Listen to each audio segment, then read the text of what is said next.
Hello aspirant.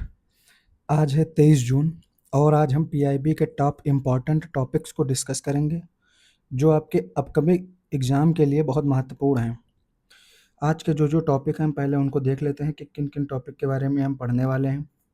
पहला topic है कि राष्ट्रपति द्वारा दिए गए पद्म पुरस्कार, यानी अभी 23 जून को, कल 23 जून थी और 23 जून को ही राष्ट्रपति ने पद्म पुरस्कारों की घोषणा की, क्योंकि इस बार पद्म पुरस्कारों की कुल संख्या बहुत अधिक थी जो कि थी 131। तो 2 चरणों में दिए गए, पहले चरणों में 65, दूसरे चरण में 66 तो कल दिए गए हैं जो उनके बारे में चर्चा करेंगे। इथोपिया में अभी नए चुनाव हुए हैं, नए संसदीय चुनाव हुए हैं और वहाँ पर प्रधानमंत्री बने हुए हैं। तो ये एक न्यूज़ है। दूसरी न्यूज़ है कि ब्रिक्स की महत्ता क्या है। अभी जो ब्रिक्स है, अब इसमें तो सदस्य बहुत सारे बढ़ चुके हैं, जो कि पहले 4 थे, फिर उसके बाद एक बड़ा साउथ अफ्रीका, फिर 5 हुए और अब सदस्य संख्या लगभग 10-11 के आसपास पहुंच गई।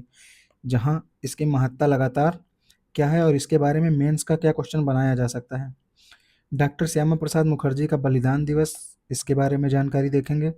गंगोत्री से गंगा सागर अभियान क्या है, यह पढ़ेंगे कि गंगोत्री से गंगा सागर अभियान किस लिए चलाया गया, इसका उद्देश्य क्या है। और इस बार जो अल्नीनो की चुनौतियां हैं, यानी जो मानसून है वो लेट है और इसकी क्या क्या चुनौतियां हैं, इसके बारे में जानकारी देखेंगे। इसके अलावा देखेंगे डिजी दुकान क्या है। फिर एक चीज़ देखेंगे कि एक नई पुस्तक का विमोचन किया गया है। राष्ट्रीय मानवाधिकार आयोग क्या है, इसके बारे में देखेंगे। पीएम राष्ट्रीय बाल पुरस्कार भी देने की घोषणा की गई है, इसके बारे में देखेंगे।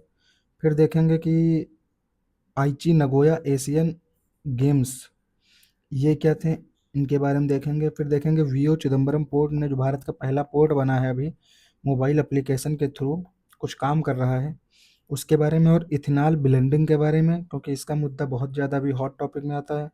क्योंकि अभी जो इथेनॉल ब्लेंडिंग को लेके बहुत सारे वीडियोस वायरल हुए हैं कि कहीं पे पेट्रोल टंकी, यानी कहीं पे कार का जब पेट्रोल डलाने जाते हैं तो जब ओपन करते हैं तो वहाँ पर देखते हैं कि चींटियों का एक झुंड है।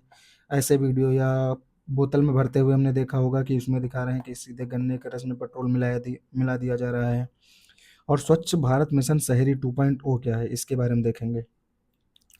चलिए आज के टॉपिक हम शुरू करते हैं। आज का पहला टॉपिक था पद्म पुरस्कार जो अभी घोषणा हुई है। उसमें जो 26 मई को दिए, यानी 26 मई को जो पुरस्कार दिए गए थे अभी लास्ट बार, वो थे 66 पुरस्कार दिए गए थे। और जो कल घोषणा की गई उसमें 65 लोगों को 65 पुरस्कार दिए गए। लोग तो नहीं हो सकते, क्योंकि अगर कभी ये कहे कि टोटल 131 पुरस्कार दिए गए तो इसका मतलब ये बिल्कुल नहीं कि 131 लोग थे, क्योंकि एक लोगों को दो दो या संयुक्त पुरस्कार भी दिए जा सकते हैं। इसलिए 131 पुरस्कार हैं, ना कि 131 लोग हैं टोटल। तो कल कितनों को, कल 65 पुरस्कार दिए गए, जिसमें पद्म विभूषण कल 2 दिए गए, एक पी नारायणन को और दूसरा केटी थॉमस को। तो 2 याद रखना है कि पद्म विभूषण 2 दिए गए हैं कल, केटी नारायणन और केटी थॉमस को। अगला पद्म भूषण कल टोटल 7 लोगों को दिया गया है और पद्मश्री, पद्मश्री 56 लोगों को दिया गया है, जिसमें रोहित शर्मा का भी नाम है। रोहित शर्मा जो क्रिकेटर हैं और भारतीय टीम के कप्तान रह चुके हैं, उनके बारे में। जो पद्म विभूषण पुरस्कार दिया गया है वो पी नारायणन को दिया गया है। वो केरल के पत्रकार थे और बहुत पत्रकारिता के क्षेत्र में उन्होंने बहुत उत्कृष्ट कार्य किए। पहले हम ये देख लेते हैं कि जो ये पद्म पुरस्कार होते क्या हैं। पद्म पुरस्कार क्या होता है? पद्म पुरस्कार भारत के सर्वश्रेष्ठ पुरस्कार हैं। जैसे पद्म पुरस्कार के टोटल 3 कैटेगरी हैं, 3 पुरस्कार दिए जाते हैं इसके तहत। एक होता है पद्म विभूषण, एक होता है पद्म भूषण, एक होता है पद्मश्री। इनका पहले क्या कहते थे? पहले कहते थे पहला, दूसरा और तीसरे वर्ग के पुरस्कार, लेकिन 1955 से इनका नाम बदल के किया गया पद्म विभूषण, पद्म भूषण और पद्मश्री। इनकी घोषणा कौन करता है? इनकी घोषणा की जाती है गृह मंत्रालय के द्वारा 25 जनवरी को, यानी 26 जनवरी यानी गणतंत्र दिवस की पूर्व संध्या पर इनकी घोषणा होती है, 25 जनवरी को होती है। 2026 में कुल 131 पुरस्कार दिए गए, जिसमें से 19 तो महिलाओं को दिए गए, 16 मरणोपरांत लोगों को दिए गए, 6 जो है विदेशी नागरिकों को दिए गए, यानी जो ओसीआई या एनआरआई में आते हैं। अब क्या करेंगे? जब से शुरू हुए, यानी 1954 से तो इनको देना शुरू किया गया, लेकिन 1954 से लेके आज तक ये लगातार नहीं दिए गए। बीच में 1978, 1979 और 1993 से लेके 1997 तक इनको नहीं दिए गए, यानी इनको रोका गया। यानी कुल 3 बार इनको रोका गया, जिसमें 1978 में, 1979 में और लगातार 4 सालों के लिए एक बार ये नहीं दिए गए। जो पद्म विभूषण पुरस्कार है, ये पद्म श्रेणी का सर्वश्रेष्ठ पुरस्कार है और भारत रत्न के बाद दूसरा सबसे बड़ा पुरस्कार माना जाता है। ये असाधारण विशिष्ट सेवा के लिए दिया जाता है। वहीं पद्म भूषण जो है ये उच्च क्रम की विशिष्ट सेवा के लिए दिया जाता है और पद्मश्री पुरस्कार जो है किसी भी क्षेत्र में विशिष्ट सेवा के लिए दिया जाता है। इसका एक रूल है, एक वर्ष में इनकी मैक्सिमम संख्या 120 हो सकती है। मरणोपरांत और विदेशियों को छोड़ करके, यानी जो मरणोपरांत लोगों को दिया जाता है और जो विदेशी लोग हैं उनको छोड़ के संख्या 120 से ज़्यादा नहीं हो सकती। जैसे इस बार क्या है, मरणोपरांत 16 है, विदेशी 6 हैं, यानी 22। तो 22 घटा दोगे जब 120 में से तो कितने बचेंगे, 98 लोगों को दिया गया, यानी इनकी संख्या 120 से ज़्यादा हो ही नहीं सकती है किसी भी हालत में, याद रखना है हमें। जब इस बार टोटल 131 थे, उसमें से 5 पद्म विभूषण है, 13 भूषण है और 113 पद्मश्री हैं। तो हमें याद क्या रखना है, यहाँ से याद ये रखना है कि टोटल 131 थे, ठीक है, एक चीज़। दूसरी चीज़ कि पद्म विभूषण की संख्या 5 है और पद्म भूषण की संख्या 13 है, ये याद रखना। ये दो याद रखना कि सबसे पद्म श्रेणी का सबसे बड़ा पुरस्कार पद्म विभूषण, वो केवल 5 लोगों को, सेकंड सबसे बड़ा वो पद्म भूषण, उसे 13 लोगों को दिया गया, ये याद रखना। दूसरा ये याद रखना है कि इनकी मैक्सिमम संख्या 120 से ज़्यादा नहीं हो सकती, ठीक है। आगे याद रखना कि ये कब कब से देना शुरू हुआ है, तो 1954 से शुरू हुआ है, ठीक है। अब पद्म भूषण किसको किसको दिया गया, जो 7 लोग हैं उनको, डॉक्टर विजय अमृतराज, ये एक टेनिस प्लेयर थे, इनको दिया गया। एक दिया गया SKM मल्लियानंदन को दिया गया। फिर श्री मम्मनूती को दिया गया। आगे किसको दिया गया, वेल्लापल्ली नेशंस को दिया गया। और किसको दिया गया, दत्रोयादी नेरी को दिया गया, शिबू सोरेन को दिया गया और अलका याग्निक को दिया गया। 7 लोगों को पद्म भूषण पुरस्कार दिया गया। सातों के नाम याद कर पाओ तो बहुत अच्छी बात है, अगर ना हो पाए तो भी कोई दिक्कत नहीं, लेकिन ये याद होना चाहिए कि 7 लोगों को दिया गया, उसमें से जो 2 इंपॉर्टेंट नाम है वो याद होने चाहिए। एक है श्री शिबू सोरेन और एक है श्रीमती अलका याग्निक। तो जो शिबू सोरेन को दिया गया है ये मरणोपरांत दिया गया है, और इन्हीं को दिसोम गुरु भी कहा जाता था। यानी पूछ ले दिसोम गुरु किसको कहते थे, तो शिबू सोरेन है और ये मरणोपरांत पाए हैं इन्होंने। अब अलका याग्निक के कुछ गाने, क्योंकि जो PIB का आर्टिकल पब्लिश हुआ है उसमें ये लिखा हुआ है अलका याग्निक के कुछ गाने। अब होता क्या है, कभी कभी ऐसे ही कुछ ऊटपटांग सवाल पूछ लिए जाते हैं एग्जाम में, तो उसके लिए हमें क्या तैयारी करनी, तो वहाँ पे जो आर्टिकल में एग्जैक्ट लिखा हुआ है वो ध्यान दे लेते हैं एक बार। तो वहाँ पे कुछ गाने लिखे हैं जिनका नाम मैं लिख दिया हूँ, आप उनको एक बार देख लीजिएगा, गो थ्रू कर लीजिएगा बस कि ये हैं। अगली न्यूज़ देखते हैं। अगली न्यूज़, इथोपिया में जो भी संसदीय चुनाव हुए हैं उसमें कौन जीता है, उसमें जीते हैं अभी अहमद अली, जो प्रधानमंत्री बने हैं। उनकी पार्टी कौन सी थी, उनकी पार्टी का नाम था प्रॉस्पेरिटी पार्टी। अब अदिस इथोपिया की राजधानी क्या है, वो राजधानी है अदिस अबाबा। तो हमें याद कर रखना, इथोपिया की राजधानी अदिस अबाबा और इथोपिया के प्रधानमंत्री अली अहमद अली, उनकी पार्टी का नाम प्रॉस्पेरिटी। अब अदिस अबाबा क्या है, अदिस अबाबा को ही अफ्रीका की राजनीतिक राजधानी भी कहा जाता है। और यहीं क्योंकि अफ्रीकन यूनियन जो है उसका हेडक्वार्टर कहाँ है, यहीं अदिस अबाबा में है। अब हॉर्न ऑफ अफ्रीका की जो 4 कंट्रियाँ बताई जाती हैं हमें सीड करके, यानी सोमालिया, इरिट्रिया, इथोपिया और जिबूती, 4 कंट्रियाँ कौन कौन सी हैं, सीड याद रखना है हमें, सोमालिया, इरिट्रिया, इथोपिया और जिबूती। जिबूती को जे से नहीं डी से लिखते हैं, इसलिए जिबूती को डी लिखा हुआ है। आगे क्या याद रखना है कि इथोपिया की कैपिटल अदिस अबाबा है, ये याद रखना है, और ये अफ्रीका की राजनीतिक राजधानी भी है। अफ्रीकन यूनियन का हेडक्वार्टर कहाँ है, अदिस अबाबा में, ये याद रखना। आगे देखेंगे ब्रिक्स की महत्ता। तो ये सवाल मेंस के दृष्टिकोण से है, क्योंकि कल मैंने ब्रिक्स के सदस्यों के बारे में आपको पढ़ाया था, तो आप वहाँ से आर्टिकल देख लेंगे। और जो मेंस में क्वेश्चन पूछा जा सकता है वो मैं आपको बता रहा हूँ क्या पूछा जा सकता है, कि ब्रिक्स की सबसे बड़ी आंतरिक चुनौती चीन का बढ़ता प्रभाव है। ब्रिक्स की सबसे बड़ी आंतरिक चुनौती, यानी ब्रिक्स में चाइना भी शामिल है, ये हमें पता है। तो जो ब्रिक्स, क्योंकि चाइना इस समय ग्रोइंग इकोनॉमी में सबसे आगे बढ़ रहा है और ये देख रहा है कि अमेरिका के बाद दूसरी सबसे बड़ी अर्थव्यवस्था बन के बैठा हुआ है। तो क्या है, जो ब्रिक्स है, ब्रिक्स की सबसे बड़ी आंतरिक चुनौती चीन का बढ़ता प्रभाव है।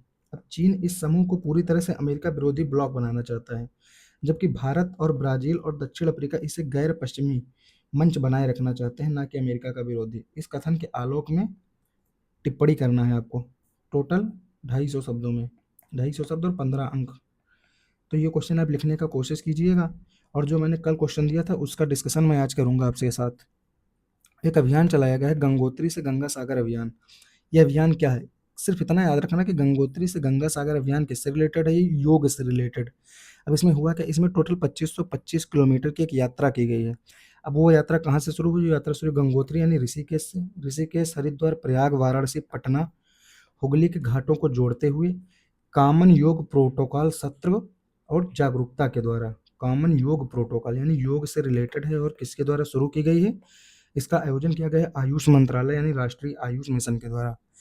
अब इसमें हमें क्या चीज़ें याद रखनी है, याद रखने वाली चीज़ों में अगर हम देखें तो आता है, एक तो क्या कि आयुष मंत्रालय इसका आयोजन किया।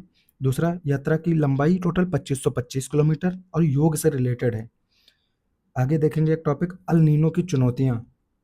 जो अल नीनो है, इस बार बताया गया है कि मानसून नहीं आएगा, मानसून लेट है। तो अल नीनो का मतलब क्या होता है? कमज़ोर मानसून या सूखे की स्थिति। अब इसके क्या-क्या चुनौतियाँ हैं, इससे क्या-क्या समाधान हो सकते हैं? जो आर्टिकल पब्लिश हुआ है पीआईबी में, उसमें इसके उपाय दिए गए हैं कि इसके उपाय कौन-कौन से किए गए हैं। अब इसके जो उपाय हैं वो मेंस के दृष्टिकोण से बहुत इम्पोर्टेंट है, क्योंकि वहाँ सीधा सवाल पूछा जा सकता है कि अल नीनो का संकट क्या है और अल नीनो से निपटने के क्या-क्या उपाय हैं।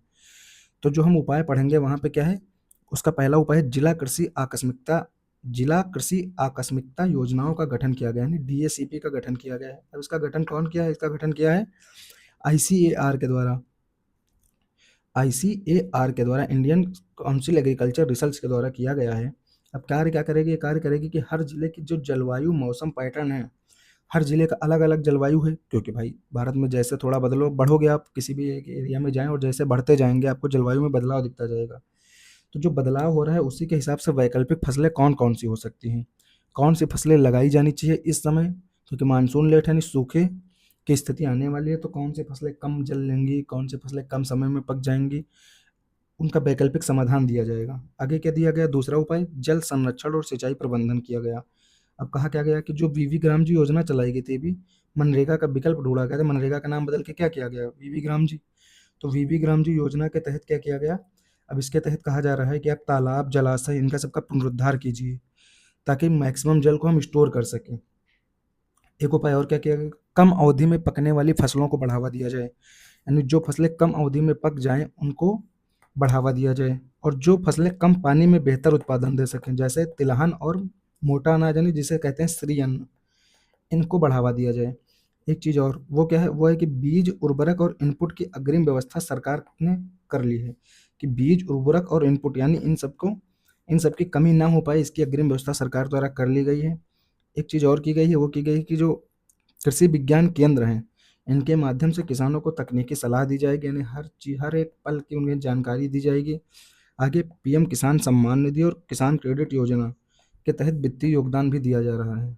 ये इनके उपाय हैं। अब इस पे क्या क्वेश्चन बनाया जा सकता है, वो मैं आपको बताऊँ। जैसे क्वेश्चन क्या बनाया जा सकता है कि प्रशांत महासागर में अल नीनो की सक्रियता भारतीय मानसून के पैटर्न को बाधित कर देश की खाद्य सुरक्षा और ग्रामीण अर्थव्यवस्था के समक्ष गंभीर संकट उत्पन्न करती है। यानी जो अल नीनो आएगा, इससे क्या होगा? इससे ये होगा कि जो देश की खाद्य सुरक्षा है, खाद्य सुरक्षा, क्योंकि फसल का उत्पादन भैया घट जाएगा, और ग्रामीण अर्थव्यवस्था के समक्ष गंभीर संकट उत्पन्न होंगे। तो इस कथन के आलोक में हमें कृषि क्षेत्र पर अल नीनो के संभावित प्रभाव क्या-क्या पड़ेंगे, उनकी विवेचना करनी है और इसके जो नकारात्मक प्रभाव पड़ेंगे, उनको कम करने के लिए सरकार द्वारा जो उपाय किए गए हैं, उनका मूल्यांकन करना है 250 शब्दों में। ये क्वेश्चन आप करिएगा, इसका डिस्कशन मैं कल करूँगा आपको साथ। आगे आगे डिजी दुकान का कॉन्सेप्ट दिया गया है। डिजी दुकान क्या है? सिर्फ इतना याद रखना है कि डिजी दुकान क्या है। तो डिजी दुकान है कि जो छोटे और खुदरा व्यापारी हैं उनको सुरक्षा देना। उनको सुरक्षा किससे देना है? उनको सुरक्षा देना है जो बड़ी ई-कॉमर्स कंपनियाँ, फ्लिपकार्ट, अमेज़न जैसी कंपनियाँ हैं, इनके वर्चस्व को इतना ना बढ़ा दिया जाए कि छोटे और खुदरा व्यापारी जो हैं ये खुद को पूरी तरह से इतना पिछड़ा मान लें कि आगे इनसे कॉम्पिटिशन ही ना हो पाए। तो अभी जयपुर में क्या है? अभी जयपुर में एक व्यापारिक सम्मेलन हुआ। तो जयपुर के जो सीएम हैं भजन लाल, उन्होंने बताया कि जो डिजी दुकान का कॉन्सेप्ट है उसको हम बढ़ावा करेंगे, ताकि जो छोटे व्यापारिक उद्योग है, ये बड़ी ई-कॉमर्स कंपनियों से कॉम्पिटिशन को कर पाएँ। इसके लिए अगला एक मिशन है स्वच्छ भारत शहरी 2.0 मिशन। अब ये किसके द्वारा दिया गया? Ministry of home and urban affairs, यानी आवासन एवं शहरी कार्य मंत्रालय के द्वारा।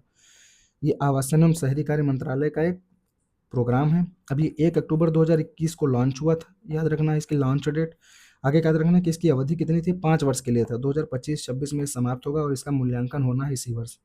आगे जो ये भाई 2.0 है, यानी 1.0 भी रहा होगा। तो स्वच्छ भारत मिशन शहरी 1.0 का उद्देश्य क्या था? ओडीएफ बनाना, शहरों को खुले से शौच मुक्त बनाना था, वो था मिशन। इस मिशन का उद्देश्य स्वच्छ भारत शहरी मिशन 1.0। और 2.0 का उद्देश्य क्या है? कि कचरा मुक्त शहर बनाना है।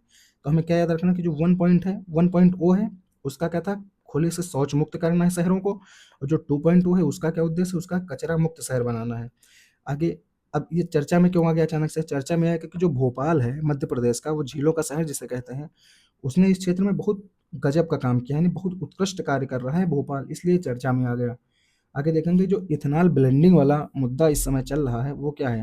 अब उसमें 2 वीडियो बहुत ज़्यादा वायरल हुए भारत में। एक था कि जब एक व्यक्ति है वो पेट्रोल डलाने के लिए अपनी कार की टंकी को ओपन करता है, वहाँ पे देखता है कि चींटियों का एक झुंड, और वो वीडियो सोशल मीडिया पे खूब वायरल हुआ। एक वीडियो ये था कि एक पानी की बोतल जो आती है, पानी 20 रुपये वाली, तो इसमें एक व्यक्ति जाता है पेट्रोल भराता है, तो देखता है कि पेट्रोल और पानी अलग-अलग दिख रहा है। अब हुआ क्या, ये 2 वीडियो इतना सर्कुलेट हुए कि इस पे जो जाँच कंपनियाँ हैं, तेल जाँच कंपनियाँ, उन्होंने अपनी प्रतिक्रिया दी। उन्होंने क्या कहा? उन्होंने कहा कि जो चींटियों वाला वीडियो है ये फेक है, क्योंकि जो शर्करा होती है, जब हम गन्ने से बनाते हैं हम इथेनॉल को, तो हम क्या करते हैं, हम 100% शर्करा को निकाल देते हैं, जिससे चींटियाँ वहाँ नहीं आ सकती, और ये वीडियो फेक बनाया गया। दूसरा कहा कि जो ये गन्ने का रस है सीधा नहीं मिलाया जाता है पेट्रोल में, क्योंकि एक वीडियो वायरल हुआ जिसमें दिखाया कि पेट्रोल और पानी अलग-अलग है, जबकि ये वास्तव में सच नहीं था। ये उनका कहना है। अभी हाल में जो चर्चा में रहा वीओ चिदम्बरम पोर्ट, ये इस पोर्ट को पहले क्या कहते थे? ये पोर्ट था तूतीकोरिन पोर्ट के नाम से। ये कहाँ है? ये तमिलनाडु में एक पोर्ट है। ये चर्चा में क्यों आया? ये चर्चा में इसलिए आया कि ये भारत का पहला पोर्ट बना, यानी भारत का पहला पोर्ट बना किस लिए? भारत का पहला पोर्ट है जिसने एक समर्पित मोबाइल एप्लीकेशन पोर्ट जीपीटी नामक एप्लीकेशन के माध्यम से enterprise grade generative AI platform का विस्तार किया है। यानी ये एप्लीकेशन क्यों बनाया गया? इस एप्लीकेशन का उद्देश्य क्या रहा? ये एप्लीकेशन इसलिए बनाया गया ताकि जो बंदरगाह पर जितनी भी गतिविधियां हो रही हैं उनका एक साथ समन्वय किया जा सके, यानी एक मंच पे लाया जा सके, इसलिए ये पोर्ट जीपीटी ऐप बनाया गया, और ये भारत का पहला पोर्ट बना जहाँ पे ये लागू किया गया। अब ये तूतीकोरिन पोर्ट को तमिलनाडु में है, इसे पहले तूतीकोरिन पोर्ट कहते थे, ये 12 मेजर पोर्ट में से एक है, ये याद रखना है। आगे क्या याद रखना? आइची नगोया एशियन गेम्स, ये क्या है? ये एशियाई खेल हैं, एशियाई गेम्स है, जो 20वां संस्करण है इस बार। एशियाई गेम्स का 20वां संस्करण है, ये कहाँ आयोजित होगा? ये आइची नगोया कहाँ है? ये जापान में है, यानी जापान के आइची प्रांत और उसके राजधानी नगोया में इसका आयोजन किया जाएगा। अब ये चर्चा में क्यों आया? जो इसका एक क्या होता है, इसका एक प्री इवेंट कराया गया, वो केरल में कराया गया, केरल के एक यूनिवर्सिटी में इसका प्री इवेंट कराया गया, और वहाँ पे कहा गया कि जो Aichi Nagoya Asian Games fun run है, यानी फन रन का मतलब क्या होता है? फन रन का मतलब होता है केवल ये नहीं कि हमें मेडल जीतना है, बल्कि खेलों के प्रति जागरूकता बढ़ानी है लोगों की, इसलिए इसका नाम यहाँ पे क्या दिया गया? Aichi Nagoya Asian Games fun run. अब ये एक प्री इवेंट था। अब प्री इवेंट था जिसे पहली बार भारत ने मेजबानी की, तो किस शहर ने की? केरल ने की। अब वहाँ पे क्या किया गया? वहाँ पे फन रन के बारे में बताया गया कि हमारा उद्देश्य केवल मेडल जीतना नहीं, बल्कि खेलों के प्रति जागरूकता बढ़ाना है। अब ये आइची नगोया एशियन गेम्स का आयोजन कहाँ होगा? तो याद रखना है जापान में होगा। ये किस संस्करण का है? ये 20वां संस्करण होगा इसका, ये याद रखना है। आगे क्या याद रखना है कि 23 जून को अंतर्राष्ट्रीय ओलंपिक दिवस मनाया जाता है। 23 जून को क्या मनाया जाता है? अंतर्राष्ट्रीय ओलंपिक दिवस। आगे नीति आयोग के बारे में देखते हैं हम, कि नीति आयोग ने एक रिपोर्ट निकाली है। वो रिपोर्ट क्या है? वो ट्रेड वॉच क्वार्टरली रिपोर्ट। ये कौन निकालता है? नीति आयोग। क्वार्टरली यानी 4 माह में एक बार ट्रेड वॉच क्वार्टरली रिपोर्ट निकाली जाती है, किसके द्वारा? नीति आयोग के द्वारा। अब ये किससे रिलेटेड है? ये रिपोर्ट है वैश्विक और घरेलू व्यापार से रिलेटेड, ठीक है, ये याद रखना है। आगे क्या याद रखना है नीति आयोग के बारे में, कि नीति आयोग की स्थापना कब हुई थी? इसकी स्थापना हुई थी 1 जनवरी 2015 को केंद्रीय मंत्रिमंडल के प्रस्ताव से, ये याद रखना है, केंद्रीय मंत्रिमंडल के प्रस्ताव से। यहाँ क्या लिख देगा? यहाँ पे वो लिख देगा कभी कभी कि सरकार के द्वारा, या कोई और स्टेटमेंट बना देगा कि संसदीय एक्ट के द्वारा, संशोधन के द्वारा, क्योंकि ये कौन सा निकाय है? हमें क्या करना है? एक गैर संवैधानिक निकाय, इसकी चर्चा संविधान में नहीं की गई है, और संविधानेतर या गैर संवैधानिक निकाय है, और इसकी स्थापना केंद्रीय मंत्रिमंडल के प्रस्ताव से हुई थी।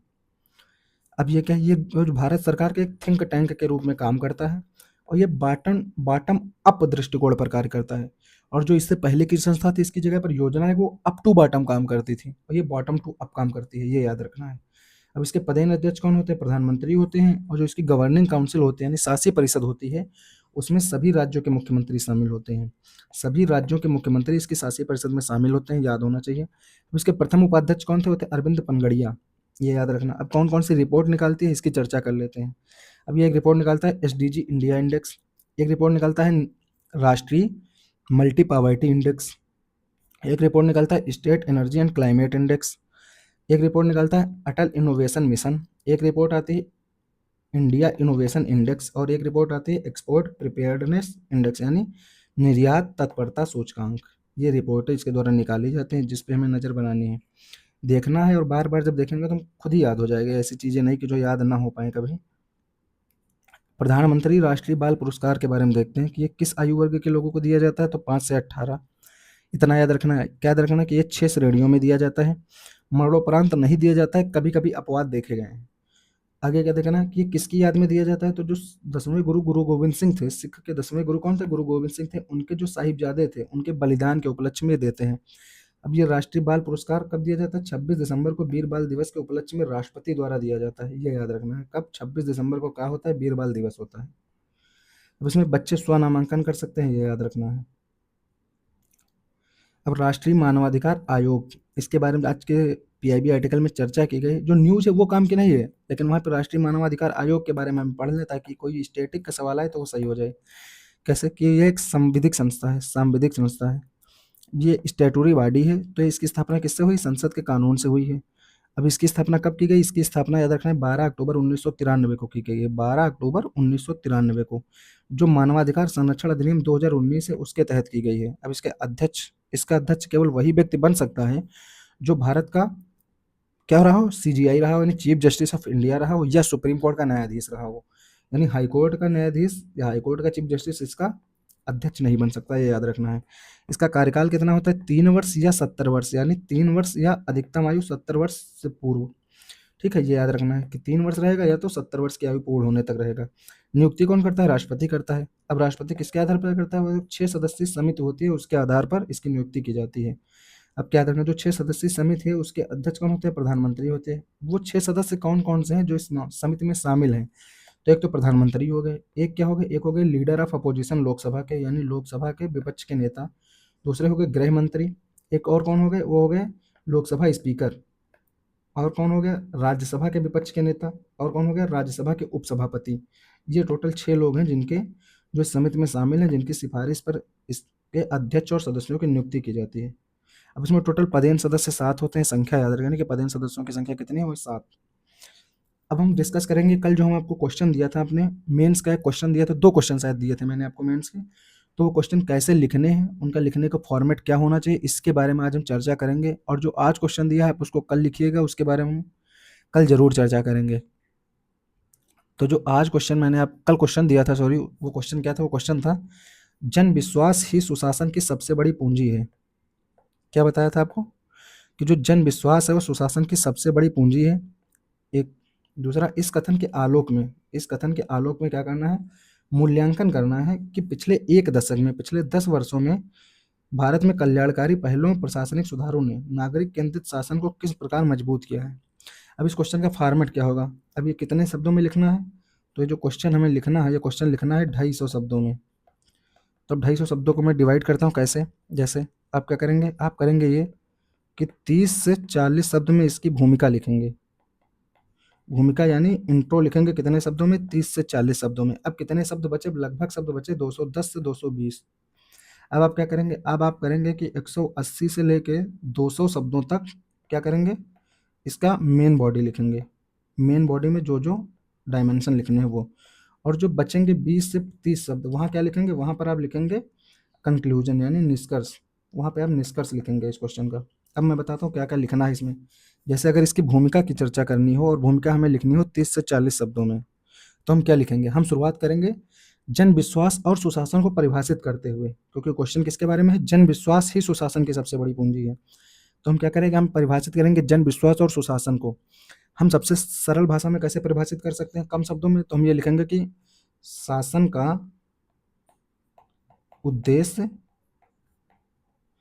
का उद्देश्य केवल नियम को लागू करना नहीं, केवल नियम को लागू करना नहीं, बल्कि नागरिकों के जीवन को सुगम बनाना है,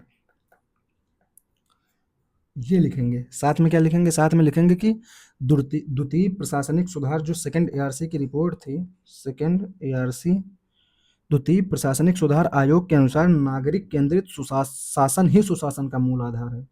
अब क्या लिखेंगे हम भूमिका में कि शासन का उद्देश्य केवल नियम को लागू करना नहीं, बल्कि नागरिकों के जीवन को सुगम बनाना है। साथ में आगे लिखेंगे कि द्वितीय प्रशासनिक सुधार आयोग के अनुसार नागरिक केंद्रित शासन ही सुशासन का मूल आधार है। तो ये हमारी भूमिका बन जाएगी। आगे हम इस क्वेश्चन का क्या लिखेंगे, मेन पार्ट लिखेंगे, मेन बॉडी में क्या क्या लिखना है। मेन बॉडी में क्या क्या लिखेंगे, अब मेन बॉडी में हम लिखेंगे क्या, सबसे पहले ये लिखेंगे जो पिछले एक दशक में सरकार ने अंत्योदय और सबका साथ सबका विकास, सबका साथ और सबका विकास जो वर्तमान सरकार है ये किस विजन पे काम करती है? इसी पे काम करती है ना, सबका साथ सबका विकास, इसी स्लोगन के साथ काम करती है। तो क्या लिखेंगे हम मेन बॉडी का सबसे पहला पैराग्राफ कि जो पिछले एक दशक में, क्योंकि एक दशक की चर्चा की गई है यहाँ पर, किसकी चर्चा की गई? एक दशक। हम लिखेंगे कि पिछले एक दशक में सरकार ने अंत्योदय और सबका साथ सबका विकास के दृष्टिकोण से कई योजनाएं शुरू की हैं, जिन्होंने सीधे तौर पर नागरिकों का व्यवस्था में भरोसा बढ़ाया है। ठीक है, अब उसमें कौन कौन से पार्ट लिखेंगे? अब लिखेंगे कि सरकार ने क्या क्या किया है। सरकार ने किया जैम, जैम का मतलब जनधन, आधार और मोबाइल ट्रिनिटी नामक योजना बनाई एक। उसमें क्या किया सरकार ने? बिचौलियों को समाप्त करने के लिए और भ्रष्टाचार को कम करने के लिए क्या किया? जैम लाया। जैम यानी जनधन, आधार और मोबाइल। हम देखेंगे कि ये तीनों आपस में लिंक किया गया, बैंक अकाउंट खोले गए, ताकि क्या हो, वित्तीय समावेशन बढ़ाया जा सके, बिचौलियों की भूमिका समाप्त हो सके। एक काम किया गया। दूसरा काम क्या किया गया? आयुष्मान भारत योजना लाई गई, ताकि गरीब परिवार जो है वो केवल दवाई के इलाज के चक्कर में एक रणजाल में न फंस जाएं। सरकार ने क्या किया? सरकार ने दूसरा काम क्या किया? वो लाए आयुष्मान भारत योजना, आयुष्मान भारत योजना। अब इसके तहत क्या हुआ? इसके तहत गरीब परिवारों को ऋण जाल में ना बांधा जाए, यानी केवल ऐसा ना हो कि एक बीमारी आई और परिवार पूरा इलाज कराने में परिवार तबाह हो गया। इसके बचाव के लिए क्या लाया गया? आयुष्मान भारत योजना लाई गई। और क्या किया गया? और किया गया कि जल जीवन मिशन चालू किया गया। तीसरी योजना क्या चालू की गई सरकार की तरफ से? सबका साथ सबके विकास की इस पृष्ठभूमि के साथ और अंत्योदय को साथ में लेकर के कि जल जीवन मिशन। अब लगभग देखेंगे कि अब गांव-गांव पानी की टंकियाँ बनाई जा रही हैं। क्या करने के लिए? कि हर घर जो है जल के माध्यम से ग्रामीण जीवन स्तर जो है और जहाँ वहाँ की जो महिलाएँ हैं, उनके जीवन को सुगम बनाया जा सके। ताकि जब जो उनका जीवन आसान हो जाएगा, तो उनकी आर्थिक गतिविधियों में भूमिका बढ़ जाएगी। क्योंकि भाई अभी तक देखेंगे आपके नल से काम हो रहे थे सारे, अब क्या हुआ? पानी की टंकियाँ आ गई, लग गई गाँव-गाँव। तो वहाँ से क्या हुआ कि नल की वो सुगमता हो गई। इसके अलावा क्या किया गया? इसके अलावा एक काम और किया गया, वो किया गया प्रधानमंत्री गरीब कल्याण अन्न योजना। गरीब कल्याण अन्न योजना के माध्यम से राशन उपलब्ध कराया गया, ताकि संकट के दौर में भी नागरिकों को ये भरोसा हो सके कि राज्य उनके साथ खड़ा है, यानी सरकार उनके साथ खड़ी है। अब क्या देखेंगे आगे? ये देखेंगे कि क्वेश्चन का मैंने एक पार्ट किया जो कल्याणकारी पहलों तक था। अब दूसरा पार्ट क्या कह रहा है? प्रशासनिक सुधारों ने नागरिक केंद्रित शासन को किस प्रकार मजबूत किया है। अब इसकी चर्चा करेंगे।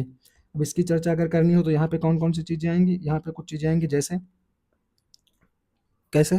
कि प्रशासनिक प्रक्रियाओं को सरल और पारदर्शी और जवाबदेह बनाया गया है, ताकि क्या हो? जन विश्वास को पुनर्जीवित किया जाए। अब उसके लिए क्या क्या काम किए गए हैं? एक तो ई गवर्नेंस को बढ़ावा दिया गया, जैसे डिजिटल इंडिया पहल जो चालू की गई थी। ई गवर्नेंस को बढ़ावा देने के लिए क्या क्या किया सरकार ने? सरकार ने किया कि डिजिटल इंडिया पहल के तहत उमंग ऐप बनाया, एक उमंग ऐप बनाया, एक डिजी लॉकर बनाया गया, और सरकारी डिजी लॉकर, उमंग ऐप, ये सब बनाए गए। किस लिए? ताकि अब नागरिकों को दफ्तर के चक्कर ना काटने पड़े, ताकि मिनिमम गवर्नमेंट और मैक्सिमम गवर्नेंस का लक्ष्य पूरा हो सके। किसका लक्ष्य पूरा करना था? मिनिमम गवर्नमेंट और मैक्सिमम गवर्नेंस, इसका लक्ष्य पूरा हो सके। शिकायत निवारण तंत्र बनाए गए कितने सारे, एक पोर्टल बनाया गया, कहीं कहीं तो प्रगति बैठक बनाई गई, ये सब किया गया। साथ में क्या किया गया? साथ में ये किया गया कि जो अब राजपत्रित अधिकारी थे, यानी गजटेड ऑफिसर द्वारा सत्यापन की अनिवार्यता जी, कोई भी पहले डॉक्यूमेंट होता था तो उसमें क्या होता था कि जो गजटेड ऑफिसर है वो क्या करेगा? वो उसके सत्यापित करेगा। अब उसको खत्म किया गया और स्व सत्यापन को लागू किया गया। इसके साथ में मिशन कर्मयोगी चालू किया गया। मिशन कर्मयोगी किस लिए चालू किया गया? ताकि जो ये सिविल ऑफिसर होते हैं, सिविल सेवक होते हैं, इनकी क्षमता निर्माण, उनका दृष्टिकोण जो है उसको और ज़्यादा बढ़ावा दिया जा सके, उनमें संवेदनशीलता का थोड़ा विकास किया जा सके। तो उसके लिए क्या किया गया? मिशन कर्मयोगी किया गया। अब क्या देखेंगे? अब देखेंगे कि जो हम इस क्वेश्चन के लगभग सारे पार्ट को कवर कर लिए हैं। जैसे कौन सा पार्ट? पहला पार्ट, इसकी भूमिका बताई मैंने। इस कथन के आलोक में मैंने क्या बताया कि एक दशक में जो कल्याणकारी पहले शुरू हुए उसके बारे में चर्चा की। अब प्रशासनिक सुधारों ने कैसे इसको मजबूत किया उसकी चर्चा की। अब हम इसका निष्कर्ष की अगर चर्चा करें कि कंक्लूजन कैसे लिखेंगे 20 से 30 शब्दों में, तो हम क्या लिखेंगे कंक्लूजन में? कंक्लूजन में ये लिखेंगे कि शासन को अधिक पारदर्शी बनाने के लिए स्मार्ट गवर्नेंस का जो सिद्धांत है उसको जमीनी स्तर पर पूरी तरह लागू करना होगा। यानी भैया ये जो सिद्धांत है सिर्फ कागजों में ना सिमट के रह जाए, इनको जमीनी स्तर पर लागू करना होगा। तो हम क्या लिखेंगे? लिखेंगे कि शासन केंद्रित, यानी मतलब शासन को अधिक पारदर्शी बनाने के लिए स्मार्ट गवर्नेंस का जो सिद्धांत है उसको जमीनी स्तर पर पूरी तरह से लागू करना। और दूसरा, साथ में क्या लिखेंगे? साथ में लिखेंगे कि पिछले दशक के सुधारों ने नागरिक को केवल एक बेनिफिशियरी नहीं बनाया, कि नागरिक ये नहीं कि केवल योजनाओं का भोग कर रहा है, बल्कि उसे शासन में एक पार्टनर भी बनाया गया है, ताकि जनविश्वास जो है ये देश के लोकतांत्रिक सुशासन को दीर्घकालिक मजबूती दे सके। इसलिए क्या किया गया भाई, पहले क्या था कि नागरिकों की योजनाओं का भोग कर रहा है, अब क्या किया गया, नागरिक को उसके साथ एक साझेदार बनाया गया, नागरिक की भी कुछ की जिम्मेदारियां तय की गई हैं, ताकि जनविश्वास जो है लोकतांत्रिक सुशासन को दीर्घकालिक रूप से मजबूत कर सके। ये क्वेश्चन मैंने आपको कराया। अगला क्या क्वेश्चन था, अगला क्वेश्चन था, दूसरा क्वेश्चन ये था कि जो भारत में न्यायिक संलग्नता है यानी जुडिशियल पेंडेंसी है, इसकी चुनौतियों पर चर्चा करनी है।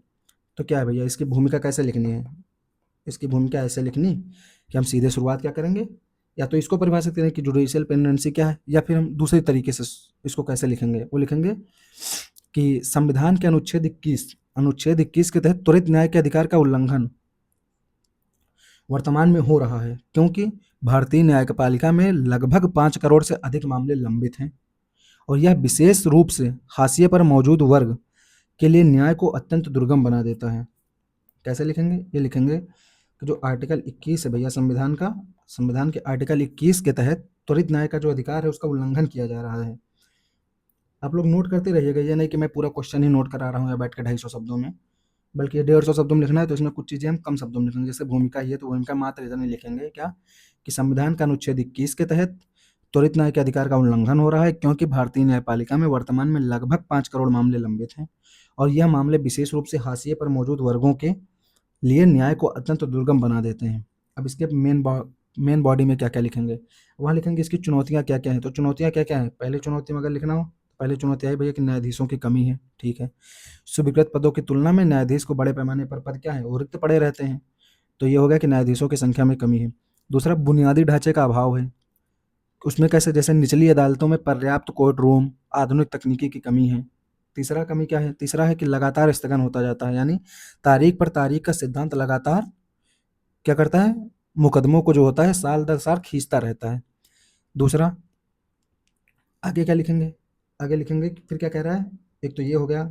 अब ये लिखेंगे कि ई कोर्ट और राष्ट्रीय न्यायिक डेटा ग्रिड और वैकल्पिक विवाद समाधान तंत्र से पहले न्याय तक पहुंच सुनिश्चित कहाँ तक सहायक हो सकते हैं, यानी इनकी चर्चा साथ में करनी है। उनकी चर्चा में क्या क्या लिखेंगे भाई, लिखेंगे कि न्याय तक जो पहुंच है वह सुनिश्चित करने में किन किन चीज़ों की भूमिका रही। तो ई कोर्ट क्या है, तो साथ में ऐसे लिखेंगे हम कि ई कोर्ट जो वर्चुअल बनाया जाता है और हाशिए पर मौजूद लोगों के लिए आर्थिक और भौगोलिक दूरी को कम करता है। दूसरा, राष्ट्रीय न्यायिक डेटा ग्रिड क्या होता है, इसके बारे में क्या लिखेंगे कि यह मामलों की रियल टाइम ट्रैकिंग करता है और पारदर्शिता को सुनिश्चित करता है। तीसरा क्या है, वैकल्पिक विवाद समाधान, इसके बारे में क्या लिखेंगे, इसके बारे में लिखेंगे कि जो लोक अदालतें हैं और मध्यस्थता है और सुलह जैसी प्रक्रियाओं के माध्यम से हम औपचारिक खर्चों और जटिलताओं को कम करते हैं। तो इनके माध्यम से क्या करते हैं भाई, इनके माध्यम से अगर कोई चीज़ ज़्यादा अच्छी हुई है या ज़्यादा उसमें कोई फ़ायदा नहीं हुआ तो उसके बारे में चर्चा करनी है। तो क्या हुआ, इतनी तकनीकी इतनी सारी चीज़ें करने के बावजूद भी क्या हुआ है, अभी मुफ्त विधिक सहायता का जो ये नालसा एक्ट बनाया गया, इसके बारे में जागरूकता का अभाव बहुत ज़्यादा है। तो निचले पायदान पर खड़ा व्यक्ति बाधाओं से घिरा हुआ है। यही सब लिखना है इसमें। आगे अगर इसका निष्कर्ष लिखना हो तो वहाँ पे क्या लिखेंगे, वहाँ पे लिखेंगे कि जो तकनीकी और वो सुधार है, तकनीकी और जो सुधार किए जा रहे हैं, तकनीकी और भी जो सुधार किए जा रहे हैं, ये हाशिए पर मौजूद वर्गों के लिए न्याय तक पहुँच तब तक नहीं सुनिश्चित कर पाएँगे जब तक कि जो न्यायिक रिक्तियाँ हैं समयबद्ध तरीके से ना भरी जाएँ और कानूनी सहायता जो है उसको पूरी तरह से मुफ्त व सरल ना बनाया जाए। तब तक ये सारी संस्थाएँ जो हैं, ये कितनी भी कोशिश कर लें, ये क्या करेंगे, न्याय तक पहुँच सुनिश्चित नहीं करा सकते। तो ये हो जाएगा, इतना करना है। फिर आज का जो सेशन है, आज के सेशन में पीआईबी के टॉप करंट अफेयर्स का अपडेट बस यही था। अब इस पूरे लेक्चर की पीडीएफ आपको हमारे टेलीग्राम ऑफिशियल चैनल जीएस आख्यान पर मिल जाएगी। कल फिर मिलते हैं, तब तक के लिए पढ़ते रहिए। All the best, thank you.